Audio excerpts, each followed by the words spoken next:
काम में बिजी हो जाए ना कि रोज लेट हो जाएगा। रोज सोची ना कि किरण डूबे से पहले पूजा करके चले घोर ही जाए, लेकिन क्या करी रोज ये टाइम हो जाए। इतना काम है बना कि दिमाग खराब हो जाता। ज्यादा लेट हो की चाहे सेकरा हो खैले नहीं की ना खाली पेट न जाना है। शंकर जी माफ करिए, रोज के रोज लेट हो जाता है हमारे जाए में। शंकर जी माफ करिए, का जे हमरों के तो लेट होता, हमरों के खाए के ना मिले टाइम से। मन तार दूसरा रास्ता निकलो का है ने तार दूसरा रास्ता निकलो कहत हम तो कब से हम तो मंदिर में जाते नहीं रास्ते से एक्सरसाइज करता होता हमरा सामने दिखा तो का सरकारी जमीन सरकारी रोड तो हम केनियो जाई ओकर से का मतलब जेने मन करते सरकारी जमीन हमारे पीछे पीछे जाए खाती बा ना लोग को तो पूजा कर जाते नहीं। एगो तो नहाइले धोइले नहीं खा फटता नहाइले नहीं शैम्पू ले मल नहाइले बनी तू गम का तड़ू क्लिनिक प्लस लेखा।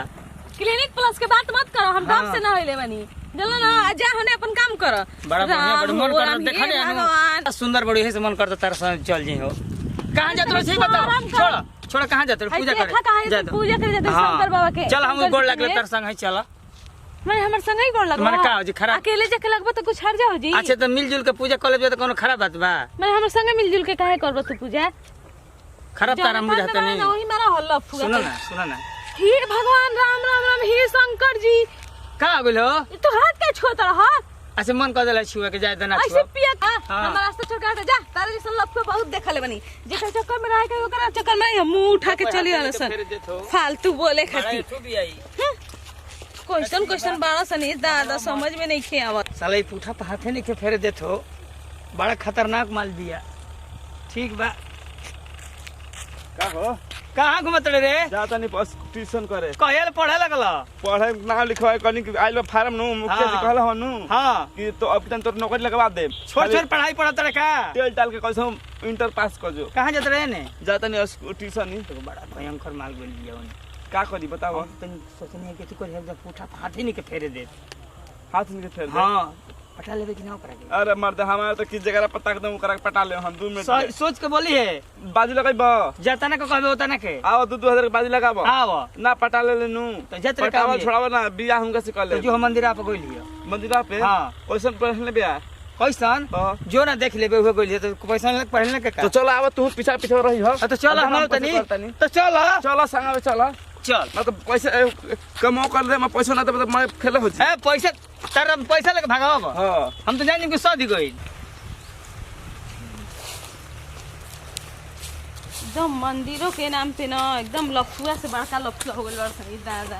पूजो पाठ करे जाना तबो नहीं खेनी के समझ में आत कि केकरा के का बोले के चाहिए केकरा के का ना बोले के चाहिए। काम धंधा तबा ना खाली फालतू रास्ता में बैठ जाता हसन आ इंतजार करत रहसन के आवता के कहां पे हो क्या जा क्या चल चल चल बोले यो हम नहीं बनी टेंशन मत लो हां जो नहीं रह इनका मंदिर से जाए से पहले हमरा मंदिर में ढुक जाए तो हम तोरा के पेंशन देब तू जो ना काम को के आ ये चला हटा भाग के पकड़ भाई बा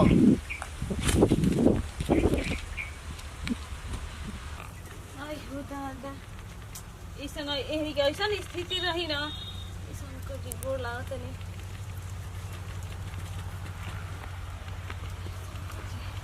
हे शंकर जी देखला पूजो पाठ करे अइला पना ओनी के ऐसा बड़ा सन्ना गांव समाज में लफुआ कि कहीं मत।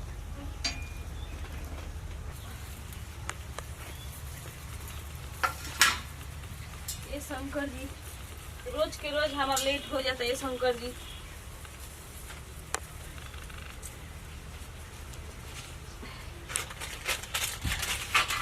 आई हो दादा इतना मैं देश भर के पागल लगा था हमनी के गांव में बस गइल बा सन।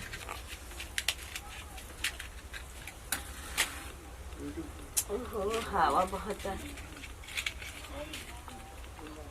ये शंकर जी।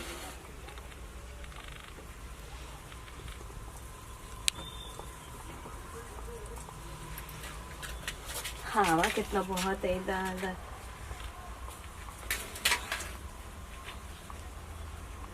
आज तोरा के हम बताई देम कि पूर्वा बहता कि पश्चिमा बहता।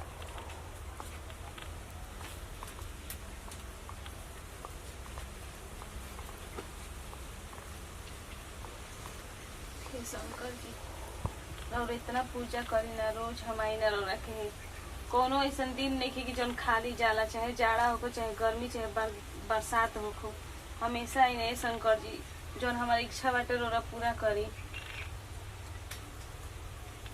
प्रसन्न हुए तुम्हारे भक्ति से बच्ची।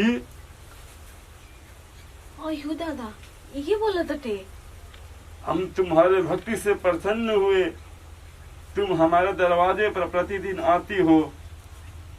हाँ हम तो आइबे करना शंकर जी। बोलो क्या वर मांगना चाहती हो बेटा। ए बाबा। हाँ बच्ची। केने बानी रोरा, कहाँ बानी रोरा, दिखाई नहीं खींचत हमरा के। हमें तुम्हें खड़क खम्भ में गट गट व्यापे राम।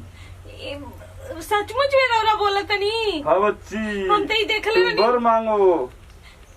हम तो सुन ले रही बस पिक्चर में और कहानी में सुन ले रहे, लेकिन हमारे साथ ऐसा हो हम कब सोच लो ना रानी। बच्ची तुम भगवान का अपमान कर रही हो। ना ना श्राप दे देंगे। नहीं ना, हम अपमान नहीं करत, हमके विश्वास नहीं की होत। वर मांगो बेटा, वर मांगो बच्ची। वर मांगी।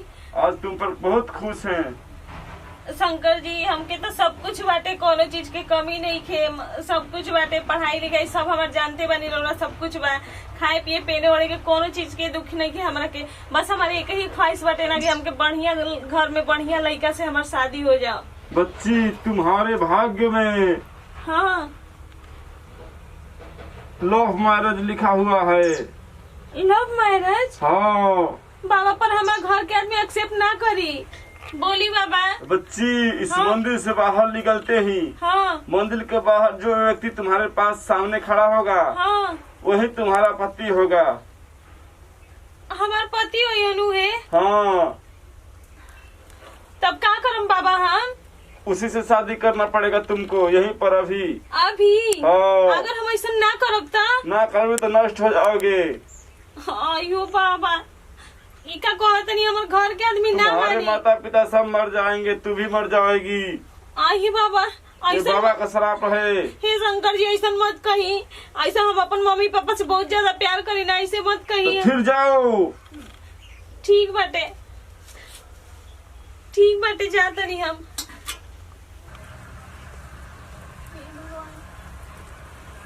क्वेश्चन के लौकी के ना लौकी समझ नहीं करती। क्वेश्चन आदमी लौकी के लौकी का ना लौकी।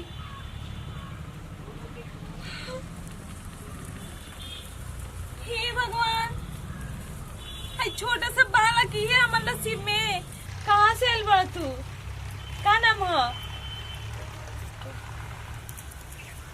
हे भगवान देवहू के रहते हाथी चुकी बालक जैसे मंदिर से निकलनी हमारे सामने, अब हम का करी? ए राम हमारे से ना हुई, हाथी चुकी लड़का से शादी हम कैसे करब, हमारे से ना हुई। लेकिन कहले रहन शंकर जी कि अगर ना शादी करब तो हमारे घर परिवार सब मर जाई। समझ में नहीं आवत हम का करी। ऐसे भी हम अपना माई बाबू के मुआ ना सकी ना। ए बाबू हमारे से बियाह करब ना? ता हमारे से बियाह करे के पड़ी। तू काहे खाती अभी अइला? बताओ कोई ने लौकला, तू ही आ गइला। आई के आइल बा तार साथे? कोई नहीं खे, अकेले। शंकर जी कहले बान तो करही के पड़ी, कोई देखत थोड़े ना बाटे, कर ले तनी हम। हे भी से उठावा, हे उठावा हाथ में, उठावा है में से, हे चला लगावा है जा। अब तू हमार संगे ना जीवा, हमार संगे ना, तू चला हमार संगे। अब तू आज से ना तू हमार पति हो गई। चला आओ आओ गोर लगा। हे शंकर जी इहे हमार करम में लिखल रहन। आओ चला, आज से तू हमारे संगे हमार घरे रही है, ठीक ना? आए हे प्रभु ये क्या कहला? साला हमारे गेम हमारे उल्टा हो गई। चलो चलो सर हटी और से बताई। हे ना लीला परम्पार में चलो तनी हम बताई। का करे लगल मोर देते नहीं खड़ा करा के हमरा के का करे लगल साला? ओए गेम उल्टा हो गई। का हम तो जगह पकड़ रही। साला हम कहनी कि जो तुमको आगे दिखेगा उसी से शादी करना पड़ेगा। हाँ। साला होते चुका लड़का चल गया, चिखुरिया का लड़का चल गई बा। हाँ ओकर से बियाह कर ले लो। अरे साला ई का कइले रे क्या कहनी हम अब देखा हम चीज कहते मैं तू कह बिया नन कोई 200 रुपए पहले सुनू हाँ अब पैसा तो मर्द बड़े बाकी मान गेली चल उधार रहल उधार काय कर रहल ऐसे रहल हां तू अपन से ना कोई दोसर से कर ले तब करे दूसर से मार बस ढिमिला जीव जानत ए मर्द हाथ में मेहनत करी हम भगवान के मेहनत के सही मेहनत ना कले गलती क्यों कर ले गलती कर हाँ। आवत या पर तू बोलिया ना क्या बोला? पूछिए ना के हो हां पूछिए ना आवत या चलो भगवानों का एम कौना कलम से हमार किस्मत लिखल रहन आदमी कहेला सही कहेला कि शंकर जी और भंगी होन पूजा कइले पर भंगी पर मिलेला देख लो के हो चिनो तर काइन का के अहो चिंता नहीं का अहो ये कुमार बोलो से बियाह को क्या गइलू हो शंकर जी हमरा के प्रगटा के बोलला न हां कि तहर मंदिर में से पूजा कर हमरा के बर देला नहीं पता तार के हाँ। हां और कहलन कि मंदिर में से जैसे पूजा करके निकलबू जे तार सामने यो करे से तार शादी करे के बा देख ले चलवानू अहो के हो ये हमर दूल्हा होई हाँ। हम हम खराब रहनी हो घरी सरो हम खराब रही हमारे के हमर को उल्टा पड़ गई तब हम क्या कर रहे कम से कम अभियो से तो सोच समझ के बोला जा काहे? देख ले जाई का भइल बेटे अरे देख ले हमने का हाल का भइल बा अब कोई और के अमानत हो की गई बताओ तू लड़का का जवान है कब 20 वर्ष लाग काले का करबो झुझु ना बजेबू 30 वर्ष लाओ चाहे 40 वर्ष लाओ अब तो नसीब में रहल हमर हो हम गई तो बात पढ़ ले हमने के नसीब में ना रहू चल कोनो बात का तार दुल्हा के नाम हो पता ना नाम नाम अपन तो धन ध्यान अब घर जगह नाम पता हाँ। चली हमरा के तो इहो का नाम हो, हो?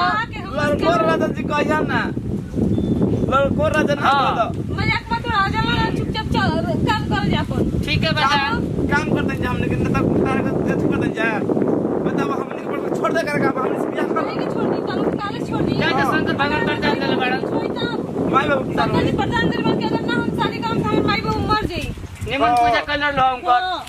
तहारो के माने के बा शंकर जी कम बड़ भक्त नहीं खु हो चल हम आवे तो सुहागरात कहिया मानी तहार तू काहे फालतू बोलता तोरे का मतलब माने?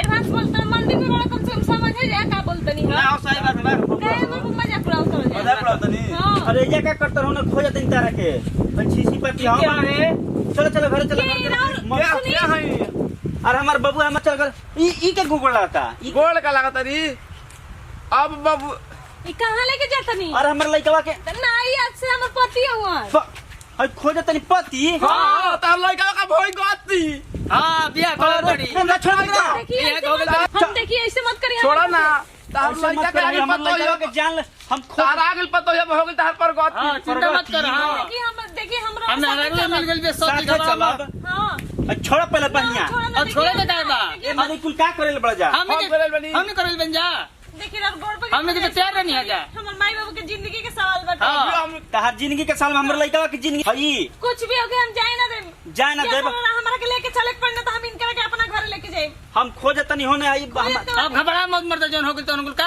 उताइल पड़ो ए मने कुल का तो न करे हाँ। हमर लइकवा के फिर जान ले। से अखबार में छपी अखबार में हाँ, भैया ऐसन काम भइल बा। देखी का देखिए अरे बा गलतफहमी भइल बा जन्नी अब का मत हो दे दे मर दे हम लेके दे जाए दे मर दे हां सनकल बड़ा हम सब- लइकवा के हम दे दी छोड़ आई ट्रेन कर के लिया जा लेके चली रहा हां चली रौरा हां देखी हमरो के लेके चले पड़े रहा रौरा हां तो के लिया जाई भागलू कि ना ससुर जी ले जा देना बोले देखिए ससुर जी ऐसे मत करिए हमारे ससुर जी हां तब का ससुर जी हां तार पतो ही आई हां ए मद चल हम जाए जान ले हम जाए ना दे जाए ना देबा ससुर जी चली देखी हमर माई बाबू के कुछ हो जी हम जी हम ना हम बहुत- भागलू कि ना तो जैसे हमर लइकवा के जान ले बुझा अरे ला ला ना ना ना ना ना ना ऐसे मत करी देखी हमके नियो के नाव ए मद तोलो भाई हमने क्या करन तन जा तोहनी लोग समझावा जा हमने क्या समझाई ले? लिया जा जा